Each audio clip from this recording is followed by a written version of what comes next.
pattern may be applied to the past, like the tin and rubber boot days, as well as current days where we use more of oil and gas and electronics.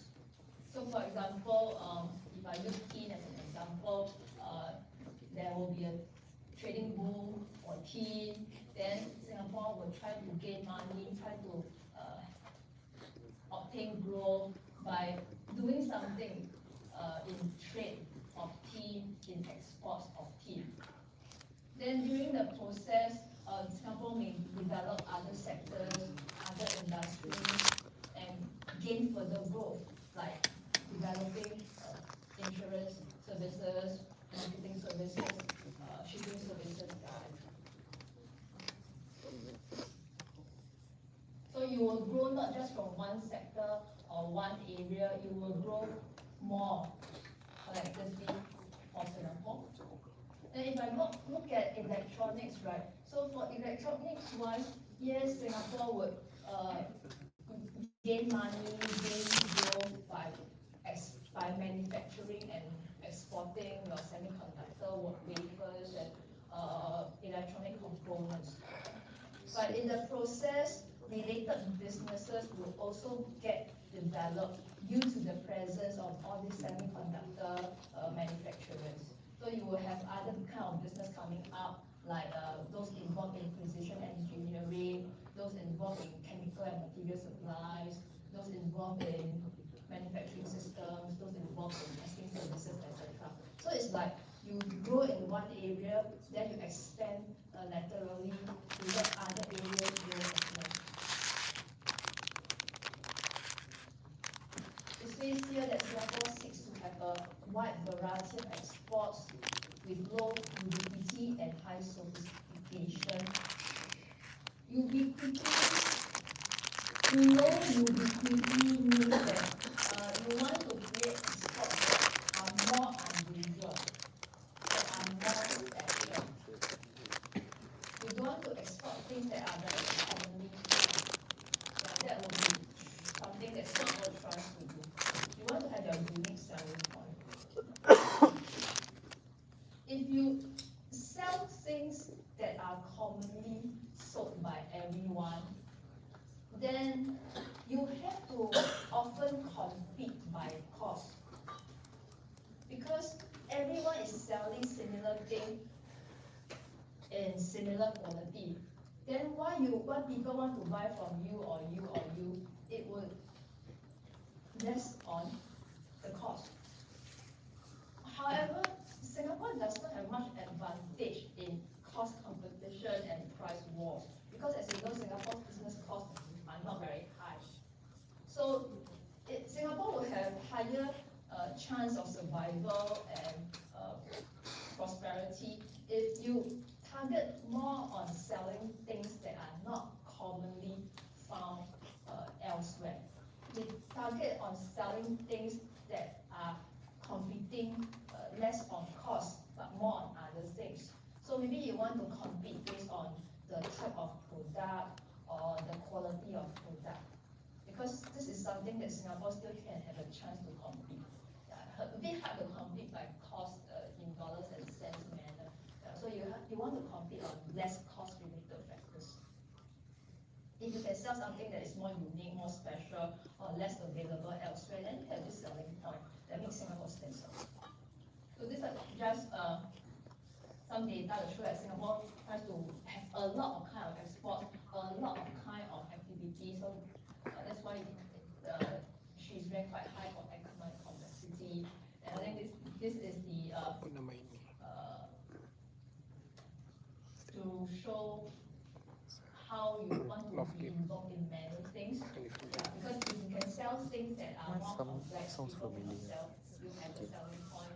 If you have more connection with other economies, with other aspects of economy, then people may need you as much as you need them. So everyone will try to let each other survive.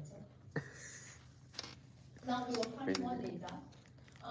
We keep saying that Singapore does a lot of trade with many countries. So how many is many? So this is some data about data trading ties between Singapore and the world. So here are the key countries involved Exactly. in exports. Singapore exports.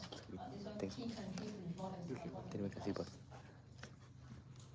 For your information, when we talk Excited. about import and exports, they can be covering a lot of things. For example, when you say Singapore imports, it will cover goods coming into Singapore. So any goods coming into Singapore will be counted as imports. But these imports may be coming for different reasons. So the imports may come in for Singapore to use.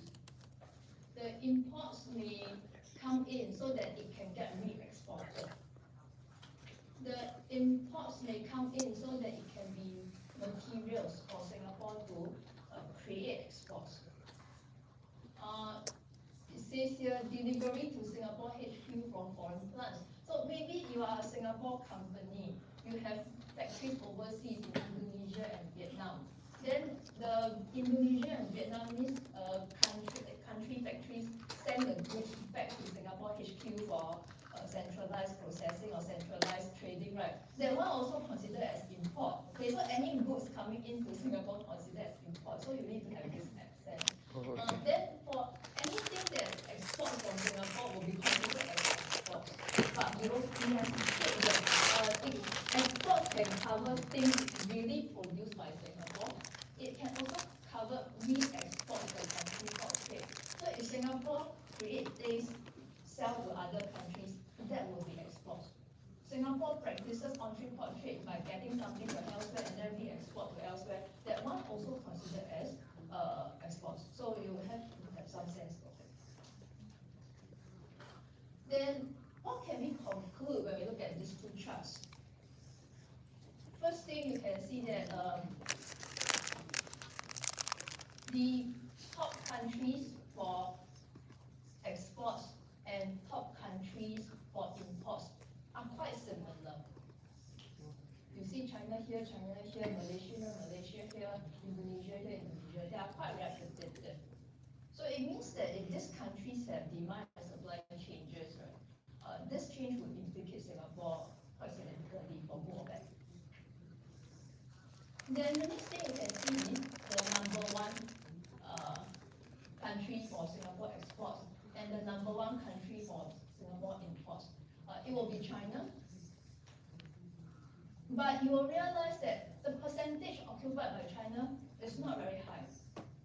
In fact, the first 4 or 3 countries or territories have quite comparable percentages. Right? If you look at pie chart, the percentages are quite similar. So the number one is not that occupying a very big percentage. So it's the trade profile is very spread out for Singapore. And beyond the first 3 or first 4 territories, you can see that more than half of the pie will be occupied by the other countries and others.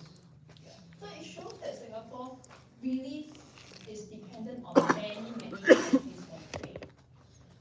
Singapore works with many countries in order to gain more benefit, gain more revenue, and also to buffer risk. So because of this interdependence with many countries, Singapore cannot afford to offend anyone, cannot afford to sign anyone, cannot afford to bang on anyone.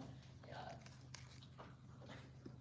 Then if you look at China being the number one country, then you look at region, Asia will be the number one region because a lot of the key partners will be from Asia. Now we move on to talk about investment types. So these two charts are on investments. Investments and trading are different things, okay? Although they are related. Trading is buying and selling. I buy things, I sell things. Investment is pumping in money to do business, pumping in money to sell companies, things like that. So this chart here on the left is the top countries giving money to Singapore. This chart is the top countries receiving money from Singapore.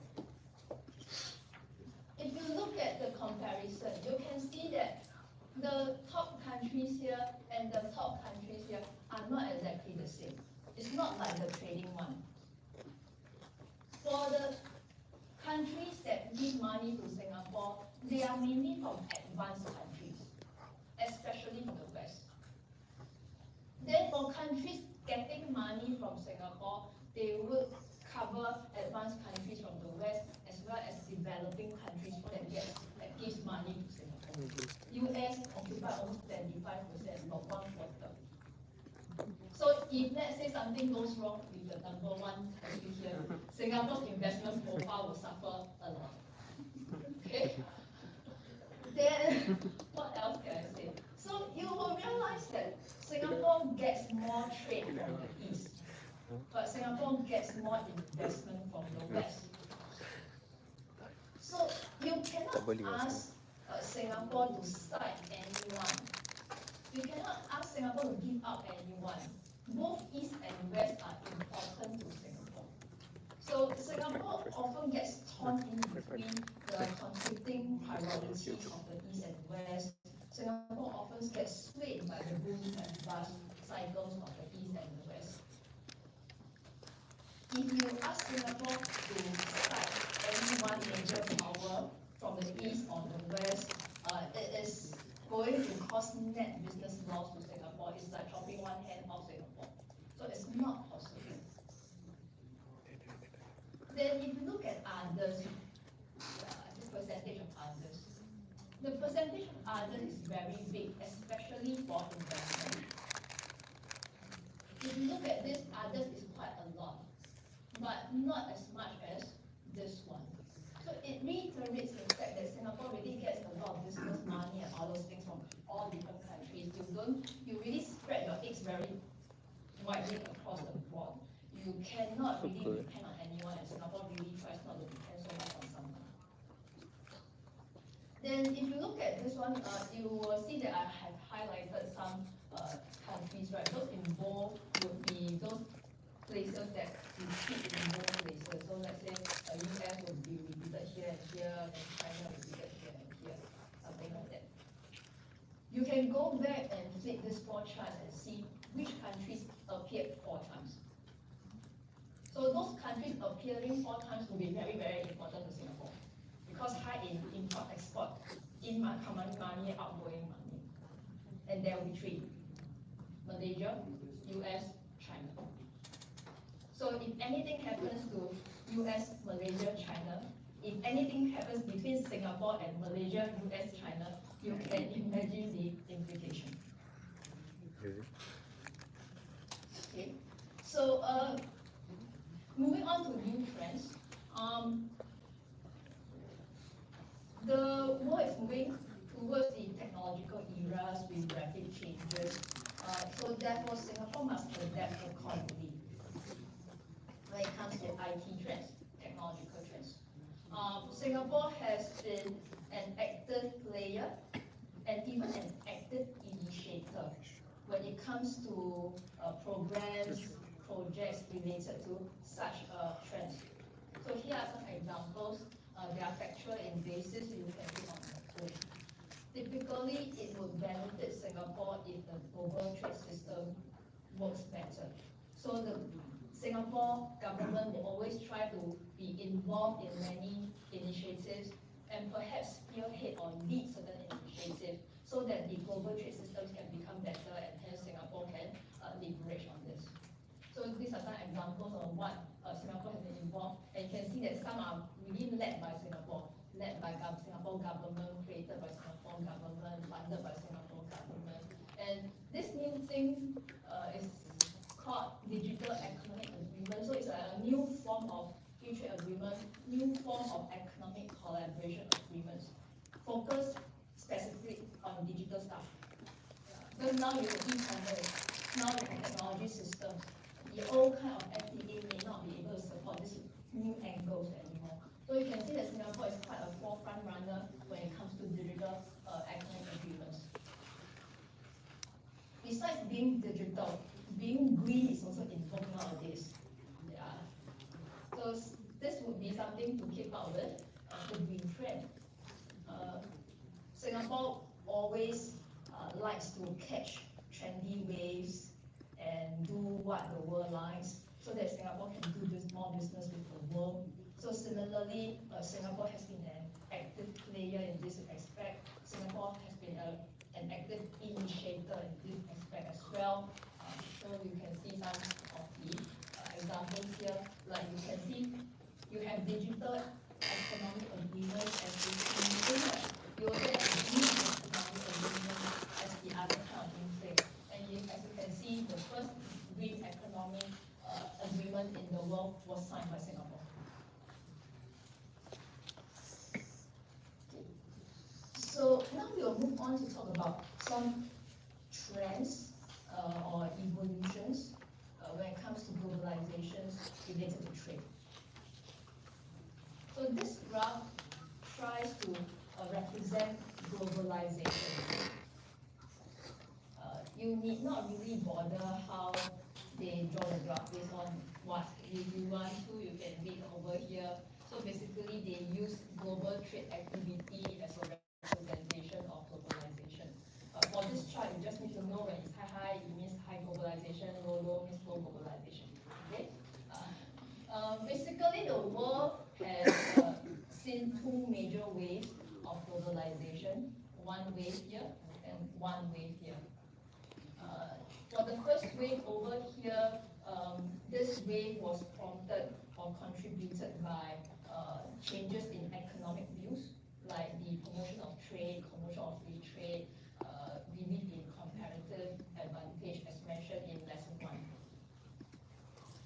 Then the second wave, globalization, comes around the 1960s, I suppose so. And then now it's still within this wave. So this wave was contributed by more cooperation between countries when it comes to trade and finance. It's also contributed by more migration of people, and also contributed by more data flow and digitalization, things like that. Yeah. So I highlighted that the birth of modern Singapore and the birth of independent and industrialized Singapore came at the start of a globalization wave. So the birth of modern Singapore came at the start of first wave.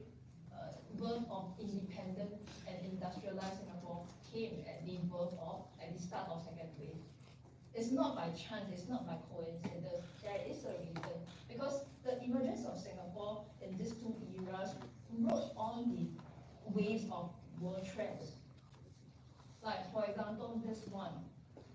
When this first wave was coming about, it was the time whereby you have more trade across the globe. You have the empires trying to find more ports and trading routes, right? So the British was trying to find a new port to support trading. And that was why Singapore was founded. Then in the second wave here, because of the second wave, the pioneer Singapore government decided to use export manufacturing and foreign investment as the way to earn money for Singapore. We will talk more about this in lesson 6. Then this would be some time progression about the growth in globalization and the growth of global trade. If the color of the map is light, then it means there will be low global trade and globalization. If the areas are dark in color, it means that there will be high global trade and high globalization. So this will be the map for 1960s, and this will be the map for some time today. You can compare just by looking in general sense. You can see that the color overall will be darker in here than here. So you can roughly conclude that more areas are having more globalization and global trade today as compared to the past. Then I have highlighted some areas over here. If you see Southeast Asia is having more darker color with time. So you can see that Southeast Asia is getting more globalized with time. But if you notice, Singapore and Malaysia, has always been dark in color, which means that Singapore and Malaysia has been highly globalized since a long time ago, not recently. Then if you look at the darkest color present in current days, they concentrate in Europe as compared to the past, very light in color. I mean, this is not surprising because now you have the European Union in place. But obviously, the European countries will have more economic ties between each other, more transactions between each other, and all these things. So it is not surprising that they are one of the most, if not the most, highly globalized regional areas in the world. Then the next part I want to highlight will be US. So you can see US 60s got yellow color, very light. Now also quite light. Green color is considered light when you compare with other countries. So in this case, although US buys a lot of things from the world and sells a lot of things from the world, but global trade is not occupying a very high percentage in her economy. The US economy until now still focus more on local consumption, meaning Americans buying from Americans, Americans selling to Americans. So although America has a lot of global trade by dollar cents, so by absolute sense, absolute dollar value, America or US would have a lot of global trade in the world. But if you compare relatively, this global trade would not feature a very high percentage in her economy. Yeah. So the US economy would suffer more if Americans are not buying enough and spending enough, rather than global trade having problem. Of course, they will suffer, but not as serious as the other places. So you need to see things in absolute sense and also by comparison. This one number very big does not mean that the percentage will be very big. Okay, so in recent years, we have starting to see a slowing down and a stagnation of global interaction, global trade, globalization. So now we still have increase in globalization, now we still have increase in global trade, but this increase is getting smaller and smaller in recent years due to some reasons over here, as mentioned, that you can look through. I think I also have some points included in the readings as well.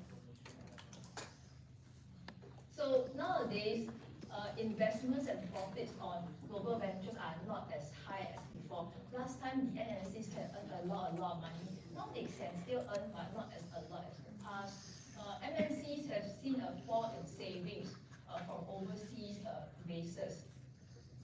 In the past, MNCs would like to set up bases overseas because overseas would have cheaper labor, cheaper land, cheaper resources, etc. But now, it is no longer that cheap to set up bases in places like China or India, etc. Because their economies have become more developed, their salaries have become higher, their economic strategies have changed by moving towards more sophisticated areas or by promoting local firms more. So last time going to overseas to sell companies may be cheap, but now it's not so cheap. Besides, if you have a lot of factories, a lot of branches all across the world, it will increase your operating costs because you have to manage this complex network of supply chains, complex network of subsidiary factories and offices. Yeah, you have to hire a lot of people, you have to set all these IT systems, you have to create all kinds of procedures. This would be cost. It's not so easy to do remote management. It is also getting not so easy to sell things. It's not so easy to sell things to places like China and India, etc. as well for MNCs because now these places are getting more capable to produce their own things. They don't need to buy from other people for many things. So MNCs also getting some strain in that sense. And all your politics and protectionism headaches are creating issues. They are increasing direct costs, they are disrupting supply chains, they are lowering market confidence due to all the conflicts, tensions, etc. So if you want, you can look at the data over here. So you can see that this is graphs representing connectedness between countries. As you can see, this is 2022, this is 2001, I suppose. Yeah. So you can see all over these years, right? Years as good. When you look at globalization in terms of information flow, yeah, you have big increase by leaps and bounds. But if you look at international connectedness when it comes to trade, people, and capital, not much increase over these years. Some here, some there, but not significant.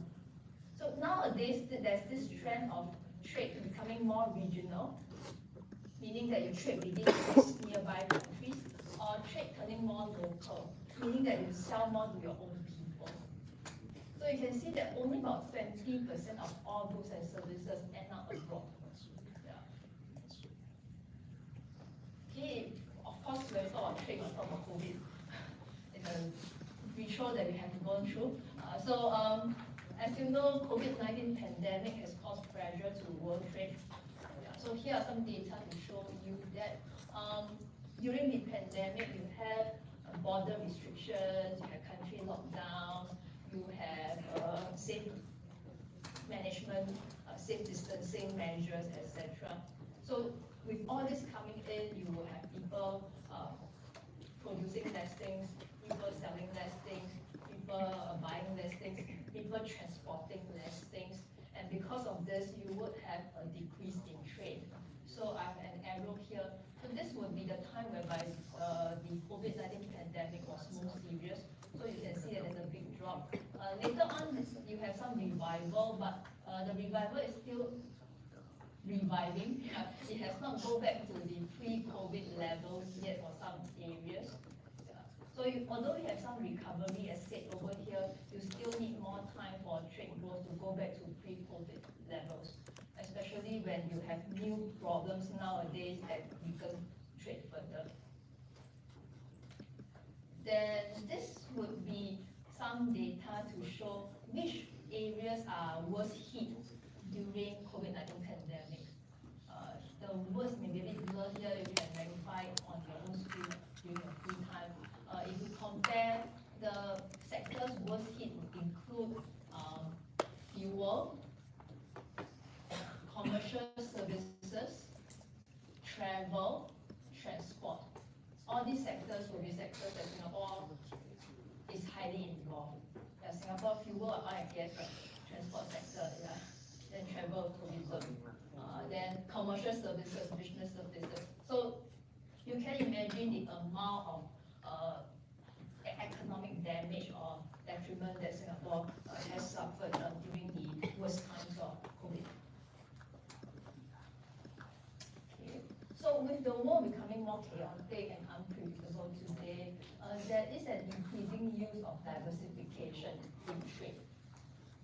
Diversification can be viewed in terms of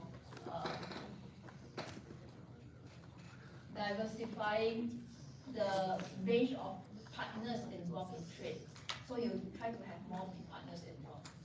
Diversification can also be in terms of having more types of products traded.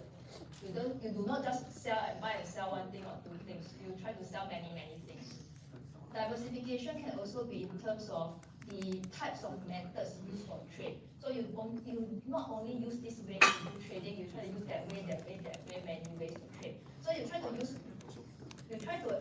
work with many partners, you try to sell many kind of things, you try to use many ways to trade in order to achieve this diversification, because you do not want to put all eggs in one basket in this headache world today. Yeah.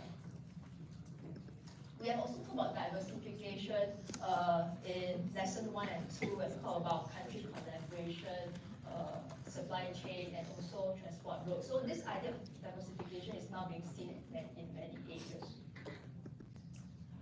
And why people want to diversify more? Because they want to spread the risk, they want to have more opportunities, and they want to gain political freedom to act. Because if you are only fixed with this country, then this country say you cannot do this and you cannot do that, then your hands are tied. You try to work with more countries and more people so that you have more freedom to do different things that you think is best for your whole country. Yeah, so here are some examples of countries trying to diversify, like they work with more of other places because of several different kind of events happening. But for the case of Singapore, with or without events, Singapore always tries to diversify, as shown in previous slides of the charts of trade and investments. Okay, so now we talk a bit about the current Singapore trade activity in recent years. Singapore trade has been on a roller coaster ride, so it has seen drastic ups and downs in the recent years, mainly due to swings in global events, demand and prices as mentioned here. So different years, different things happening, but effectively they all cause a headache. Yeah. Singapore trade activity would mirror global patterns, as mentioned just now earlier on. So if the demand for many goods is low due to a widespread global slump, Singapore will sell very little things. Or if the demand for certain specific things, like semiconductors, is low due to the seasonal down cycle, then Singapore will also sell less of that thing. So whatever the case, the world like this, then Singapore will sell more. The world does not like this, then Singapore will sell less, and then trade will be affected. You can see that different reasons cause different ups and downs over the recent years, but the continuous factor in play would always be oil prices. The oil price up, oil price down, oil price up, oil price down. Yeah, as mentioned before, Singapore is a global oil and gas hub. So Singapore is highly involved in oil trade. If oil prices are not good, Singapore would not do well in oil trade. And Singapore also has many companies that support oil suppliers and support oil producers, like those from marine and offshore engineering, like those from shipping, like those from finances. So if oil and gas sector is not doing well, all these sectors would also not do well. We will see later on in lesson 6. Once oil and gas sector is not doing well, your marine and offshore engineering always want to die. Yeah, it's still wanting to die now. Yeah, for many years because of this. Then COVID-19 pandemic will be causing problems. Yeah. So if you look at here, this graph shows a trade value in absolute terms. This graph shows growth in trade or change in trade in percentage terms. So you can see that there will be a big slump here. This period is here, whereby when the world is having a global demand slump, then here is the time of COVID. Yeah. But trade here during COVID times is not bad for all sectors. Some sectors are really losing a lot of money, but certain sectors are gaining a lot of money. As you know, those semiconductor sector will be earning a lot because of the increase in use of technology, increase in use of work from home and leisure from home. Then certain sectors in healthcare, like pharmaceuticals, would also see a lot of money being earned because you need more healthcare supply. So although the overall trend for COVID is down, but you will have certain sectors earning a lot. Yeah, so you cannot be too conclusive by just looking at one aspect or two. Okay, so this is the overall picture. Now I shall spend some time to talk about maths. How to interpret graphs and data. Because this is an important life skills on how to enable data interpretation and conclusion.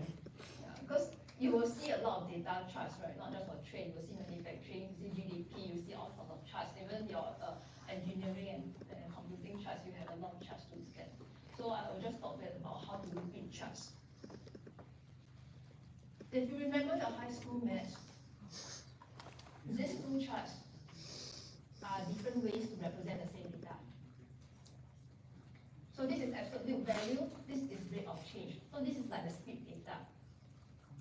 So you must train yourself to read these two charts, and you should train yourself to imagine how this chart is like when you read this, and vice versa. So when you look at this chart, you can roughly guess how this looks like, and when you look at this, you can roughly guess how this looks like. Just to revise a bit, when rate of change is positive, it means that there is positive growth. So when it's positive value, you can see up, up. When rate of change is negative, you have decreased. So you see when it's negative value, trade value will drop. When rate of change is about 0, it means that there is no change. So essentially, the value for this chart represents the gradient of the graph for this chart. Okay. What else should I say? Then, so I have some general common examples of how charts should look like. This one you don't copy, this one you should know yourself, right? So when you see an absolute value going up in a consistent manner, it means that rate of change is consistently at a positive value, so on and so forth. So you should be familiar, as I said, if you look at this, you can guess how this looks like and vice versa. Another thing to talk about would be what year on year means. And what, because when you compare percentage, it must be against certain things. So you have to look at the title head of charts to know that what they are comparing with. When you see charts saying that I'm comparing year on year, it means that I get this percentage value by comparing this year with last year. Straightforward. Yeah. So if I get this data for 2020, it means that I compare trade value for 2020 against 2019. If sometimes the graph is on monthly basis, then it means that if I get data for December 2022, it means that I calculate based on comparing between December 2022 and December 2021. Okay? I compare year on year.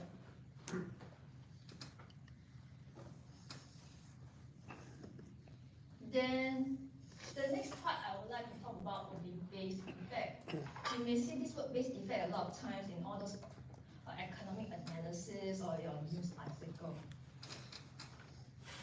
Basically, for base effect, it is trying to say that you have to be very mindful and careful when you look at percentage growth. Base effect applies to percentage growth, rate of change growth.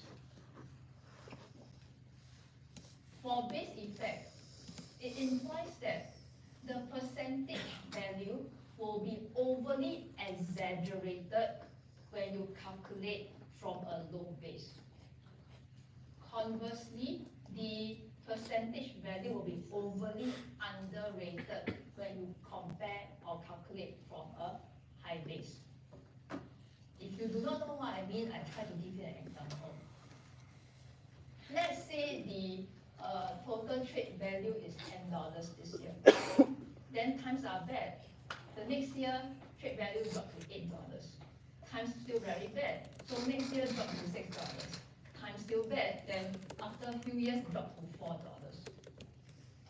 So this is the current trade value that we have. Then the times start to get better. So trade value increased by $1. And when you do comparison, you have a 25% increase. 25% looks very huge, very big. You do not want to be too happy.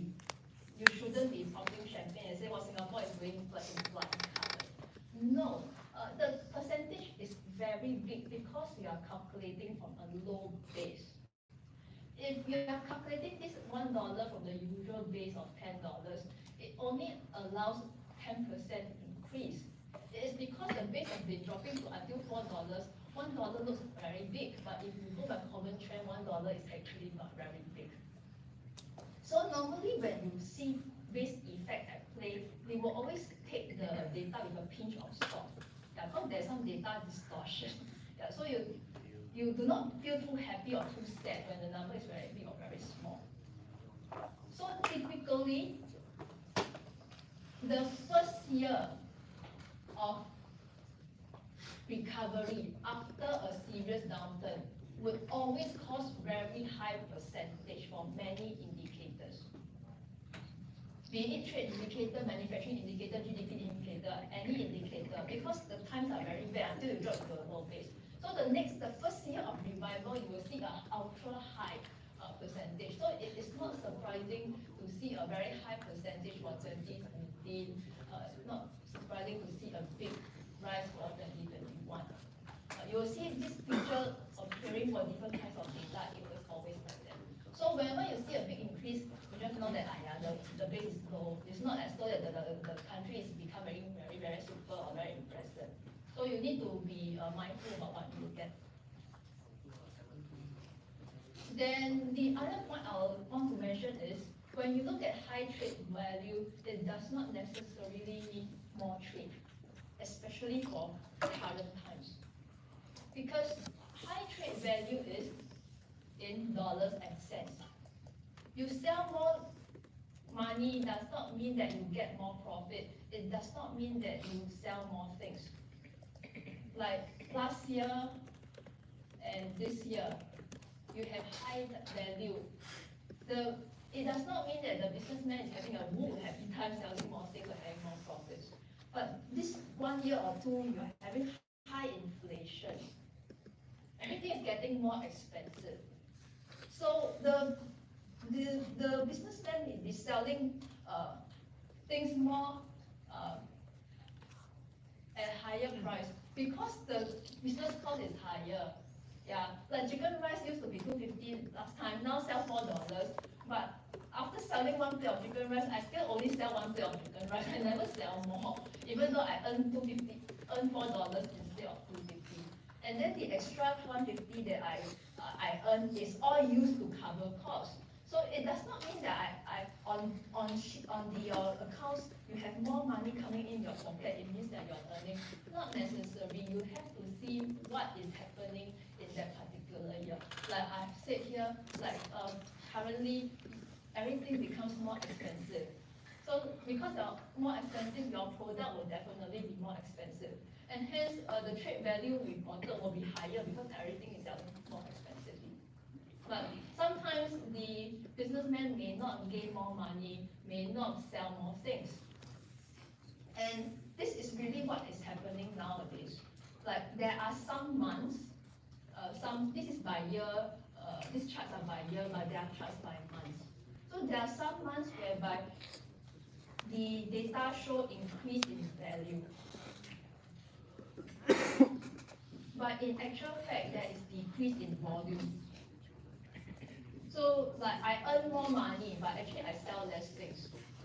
So is it better for the businessman? May not. Then there are also certain months whereby you have increase in value in gross terms. That means the raw figures you see on your accounts. But there is decrease in value in real terms. Meaning after you deduct the inflation effect, right, value actually decreases. So this is just to highlight that when you read data, you must really know what is happening at a particular time because certain things may cause distortion in conclusion. Okay, so this is just some mention about what is happening at present for Singapore. If you look at the previous graph, you can see that Singapore has some recovery in trade in 2021 and then 2022 as well. There was actually hope that more recovery can happen in 2022, but very sorry, towards the later part of 2022, Singapore trade started to fall. So now, since October 2022 until now, 7 months, right? Every month our trade is falling. So you can guess that this 2023 value will be quite not that pretty. Yeah. Here are some possible reasons of why Singapore trade has been on a decline. For example, your global economic slowdown, your global inflation, China recovery not being very good, Russia invasion of Ukraine, semiconductor down cycle, etc. Because with things being more expensive now, when countries have more inflation and less growth, people will have less desire and ability to buy things. And when they buy less things, then exports will be lesser. Although China ended her zero COVID policy end last year, but when we look at data up to last week, the recovery of China in trade and economy has not been that nice for the past few months. Yeah, so if China is a key player in global trade and China is the #1 trading partner of Singapore, you can imagine that her poor performance would rub on to the performance of Singapore as well. Russia invasion of Ukraine, we have mentioned quite a number of times of how it impacted the economy, the semiconductor down cycle, because semiconductor always have this cycle of high demand, low demand, high demand, low demand. So now we are at the lower part of the trend, so we are having a down cycle, so semiconductors are not selling well. During COVID-19 pandemic, semiconductor was high in demand, earning a lot of money, but now it's not, because after the pandemic, the demand for PC, the demand for handphones, the demand for equipment to do work from home and leisure from home has decreased a lot. Everyone has bought what they need already. Your handphone has been bought last year, right? Then you may take 1 or 2 years more to change a new one. Yeah. And more people are going out, they are not staying at home. So you have less demand for electronics, consumer electronics. So here are some data fresh from last week that Singapore is not doing well, and most likely this bad shape will continue for the coming months. So these are just further data to show that the global trade is not on a happy scene. Yeah, so you can see that at first after COVID you have some revival, and now it's all on the downward trend. Yeah, so the World Trade Organization has projected that the global goods trade this year will be quite low.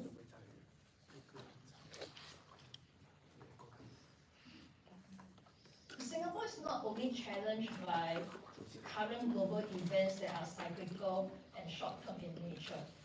She also has fundamental weaknesses that have long-term implications. So how Singapore earned money in the past and how Singapore grew economy in the past may not work that well now or in future.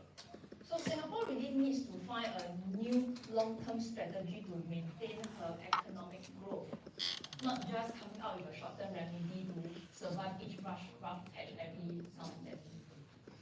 We'll talk more about this I think, towards the end of the course. In effect, Singapore is very dependent on foreign trade, so you have a lot of challenges when you want to survive on foreign trades. You have major external markets decreasing demand or changing demand. So your key customers may be buying less things from you, or may be buying different things, or liking different things from in future. Then how can you solve this problem? So it takes a lot of effort of Singapore to ensure that Singapore exports can remain relevant and wanted by overseas customers. You want to make sure that what you sell is really someone want to buy. They may change their taste, they may change their priorities, they may change their preferences. Then how do you keep pace with their changes?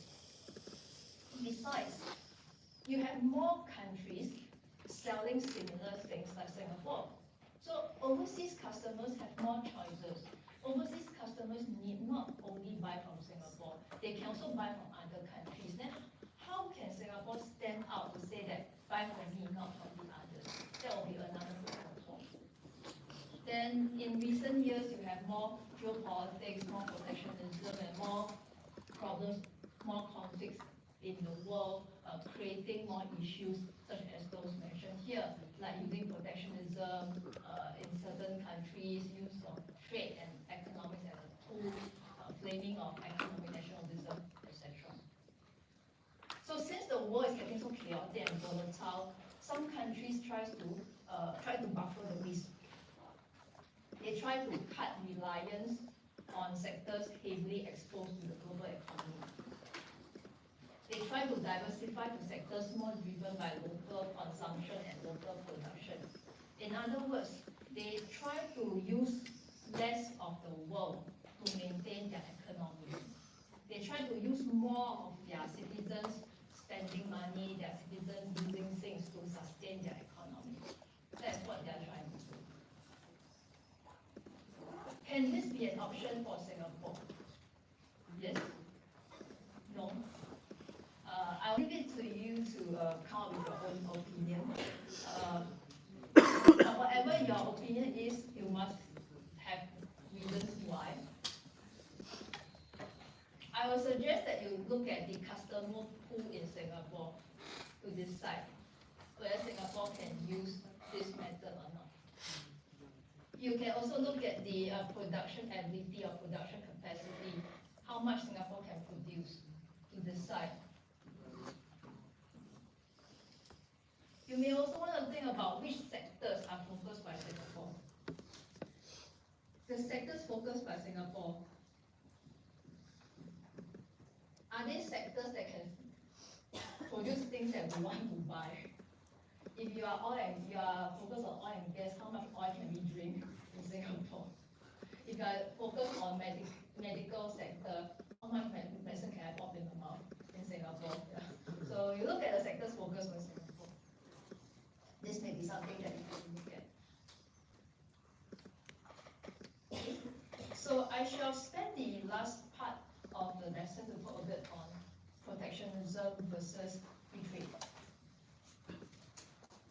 This phrase called protectionism may have attracted more attention in the recent years, especially when Donald Trump was the president of US, and especially when the US-China trade rivalry has further intensified.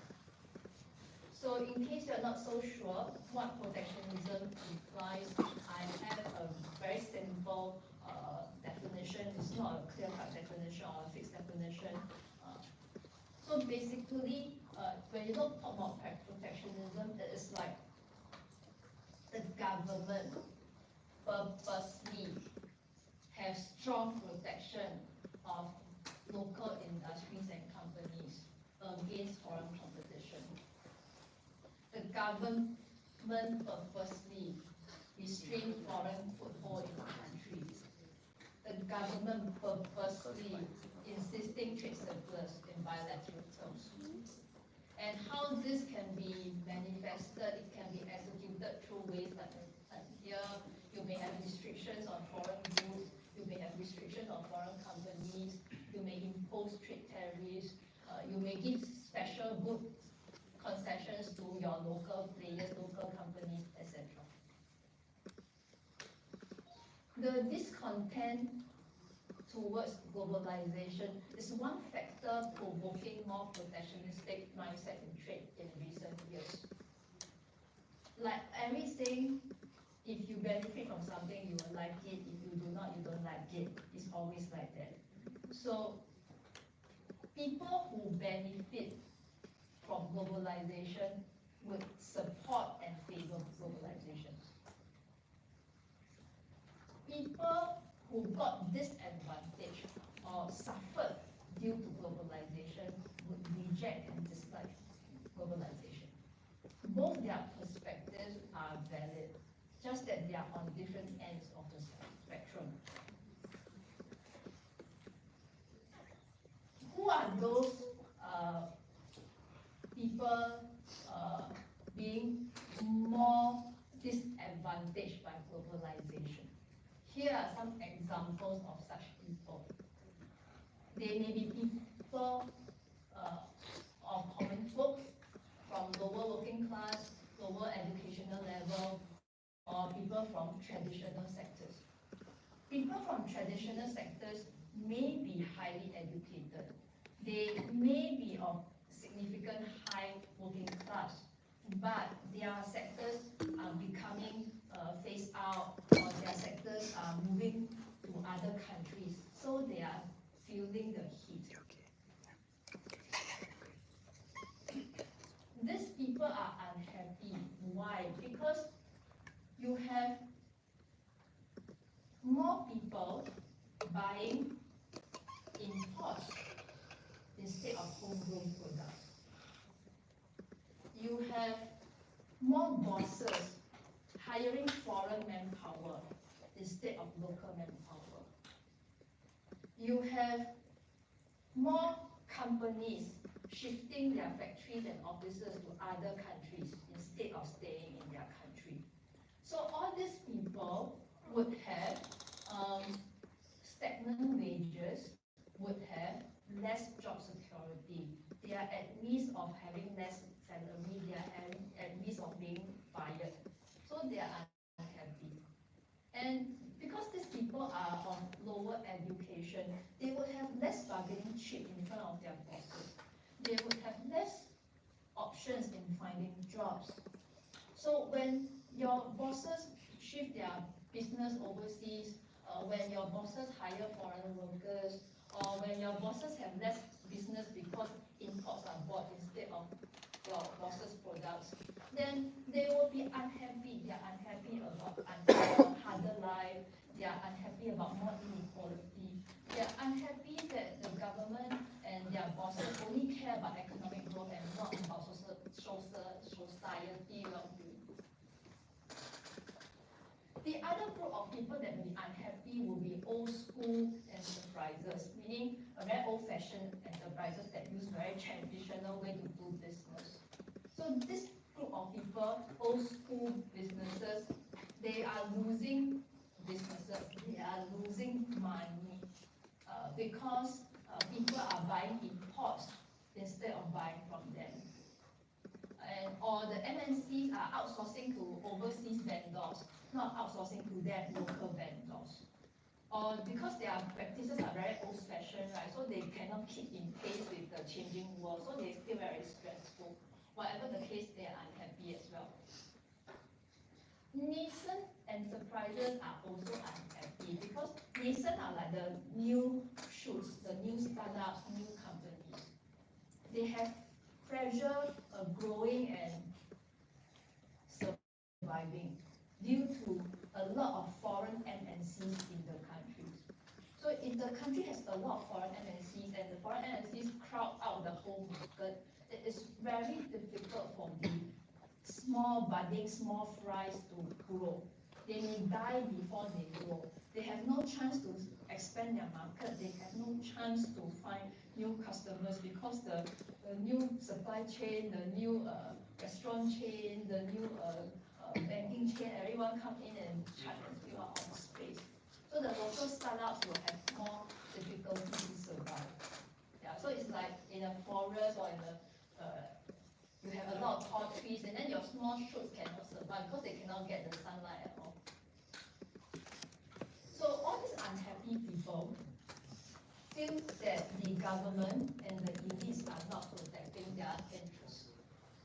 They lose trust in the government systems, they lose trust in the political systems. So these people would tend to be more willing to try out new candidates in elections. Because they feel that since the current government and current leaders are not helping me, why not I try new leaders? You never try, you never know, right? Even though the new candidates may have really significant flaws. Yeah, so that is why you have more dramatic election results in many countries in recent years, because everyone gave up already.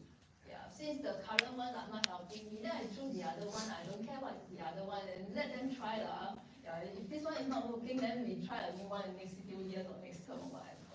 Yeah, so this is the problem. And all these politicians know the game. So many of them, some of them are opportunists, right? So they make use of your upset emotions to stir your up populism and fulfill their political agenda. I would say that the anger of these people are valid, but their solutions may not be that viable. Angry people may not think straight. Yeah.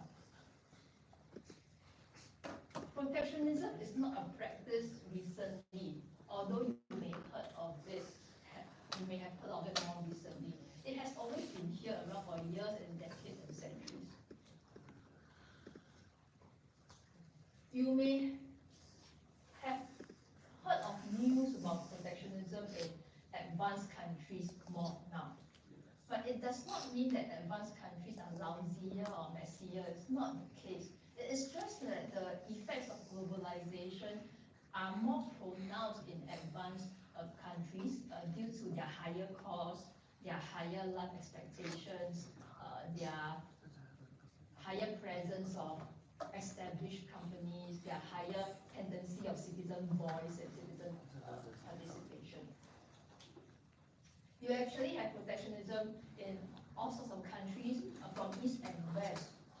So it's not only the west may have signs of protectionism, the east also have a fair share of such protectionism. Like for example, you have like countries like China, India, Indonesia, even South Korea, etc. Right? They all have different varieties of protectionism, right? They will impose trade tariffs, they will block foreign companies, they will block foreign goods, they may overfavor SOEs, own enterprise, etc. Everywhere will be the same. It's just the degree and the method may have difference. Whatever the case, it is not realistic to shut yourself and expect others to open up for you. So you cannot say that I do not let your things come in, but you must accept my things to go into your country. There must be fair play. Other countries will not sit there and do nothing and let you get the whole K&A deal and do nothing about it. So you need to be fair from both sides. For Singapore-wise, all along throughout history, Singapore has been relatively low in protectionism, given her emphasis on a free trade and open economy. And if other countries are exhibiting more and more protectionistic traits, then Singapore will have more problem in doing business, in getting resources.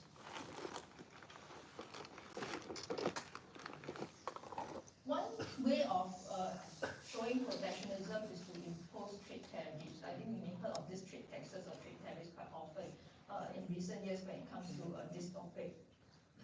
But really, if you use too much of these trade tariffs, you block people from importing to your country, it can cause you more harm than cure due to reasons over here. So if you block imports from coming into your country, you prevent imports from coming into your country, it can cause harm to your own firms, it can cause harm to your own consumers, it can cause harm to your own government, such as those mentioned here.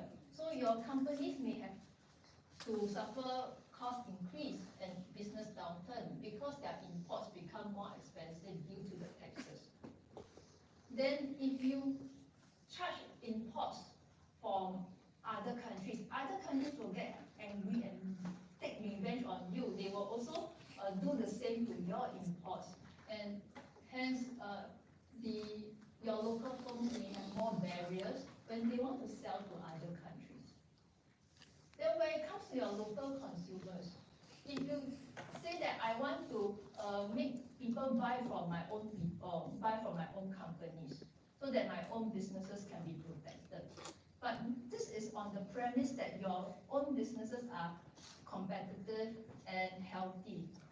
So if you block imports and you force people to buy from your local companies, but your local companies are giving lousy products, you are forcing us to buy lousy products, then it will not be good to the consumers. The government will also face problems because when you create all these barriers, create all these tensions, the relationship between countries will not be nice, will not be friendly. And when you have more tensions, you have more conflicts, it will not be good for other sense. And if you do certain things that is off the limits, you may even violate international rules. So the deficiencies, the problems of globalization is certainly true and present, but the crux is about what solutions you want to use. So using protectionism can only go that far. We are not saying that we should not protect the interests of local customers, we should not protect the interests of local companies, but we should use methods that are more reasonable, that are more fair, that are less conflict prone, that are less harmful to the others. Yeah. Besides, you want to protect your interests, all other countries also want to protect their own interests. So you must have a give and take, you must consider everyone's perspective and not just your own in order to find a more mutual understanding and solution. Furthermore, when you have relationship with other countries, it's not just for trade. You may also need the countries elsewhere to support you in other many things, not just trade. So you do not want to have bad relationship due to trade, and then you sacrifice other important aspects that you need support. There's a need for more constructive approaches to deal with globalization. So if your country is facing more and more competition due to globalization, how can you deal with this competition in a more positive manner? So there are some examples that you can look at, like you make your own local firms and people more competitive. You make your local companies and people sell more exports and earn more money by improving their capabilities, by offering more attractive products, by choosing more suitable sectors to compete. If you are really not suitable to compete in this sector, you really cannot sell oranges well. Change. We go and sell apples instead. Don't force yourself to compete in something that you will not do well because of your current circumstances. You can also make your country stronger in fiscal health. We will talk more about fiscal health in the future, but basically when you talk about fiscal, the word fiscal, it is trying to say how the government earns money, spends money, saves money, etc. Basically how the government manages its pockets. So you can also try to make the government save more money.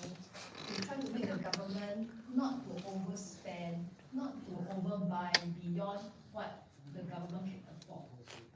Because a lot of times, the country may be buying too many imports because the country is not managing the pockets well, not because other countries are bullying you and exploiting you.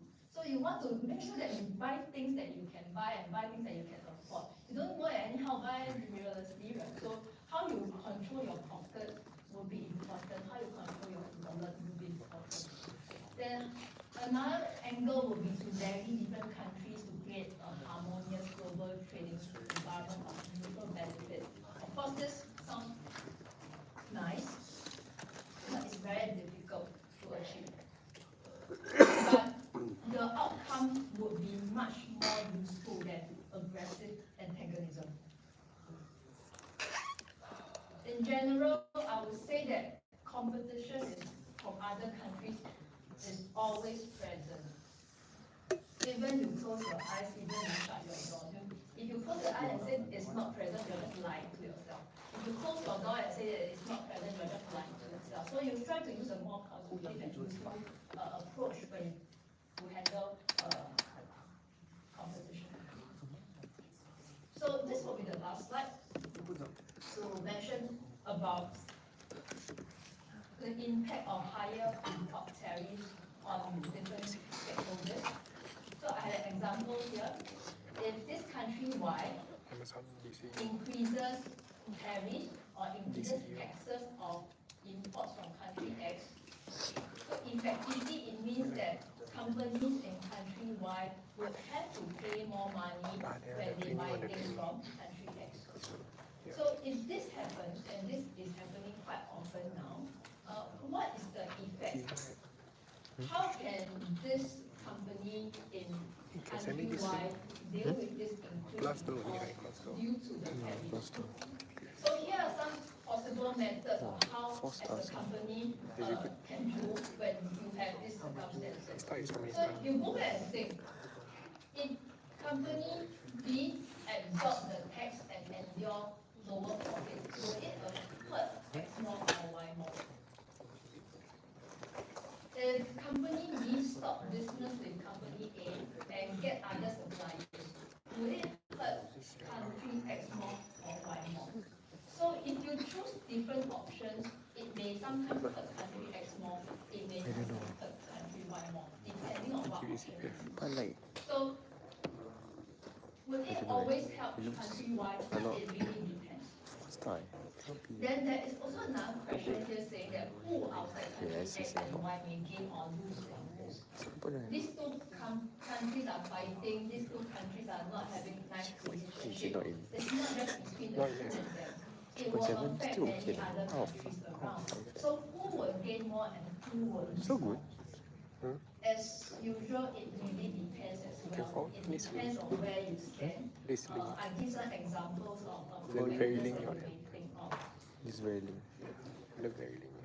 Just now when you Whether said other countries Singapore, can gain Amazon. or lose, it will This one? depend on Yeah, yeah, whether this they one. buy things from Actually both lah. X or Y, or they sell things from X or Y. It also depends John whether they are needs sales. competitors Oh, of sir, I X never or see Y, that. whether they are partners of X or Y. I just reading. I am a yours, Shafiq, and you competitor have of already, Y, and Y is going down. Of course, I'm very happy. What do I do? Thanks. But You know, if like, I am a in my heart, partner I'm of still Y, a newbie. and Y goes down, I'll be very sad. not So an it expo. really depends Not on an where expo. you are. No, And because also I left it already, depends on which currency you are using as well, because the currency may be tied more to X or more to Y.